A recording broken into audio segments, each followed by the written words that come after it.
Okay, we supposedly are now recording.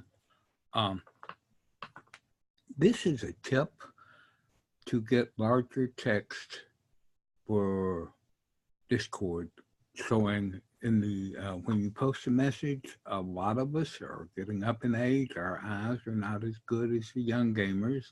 As you can see here, the regular text is just a bit small.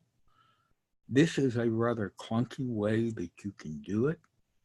To increase the text, there is no way to increase the font size within Discord itself. So what you have to do is you open a notepad or some sort of text editor, pick your font size, write whatever message you want, use the Windows snippet tool to cut it out, save it as an image, and then you paste the image into Discord. So as I have done here, I used 24 Arial, created this, cut it out, and pasted it here. So just, and then when you paste it, when people come along, if that's too small for them, they can click that and it shows up.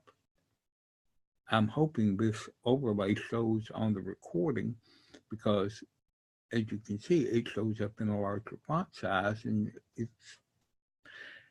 works. It's a sort of clunky workaround, but it's the best I've seen so far on how to help people see messages when you can't increase the font size within the application itself. Thanks for watching.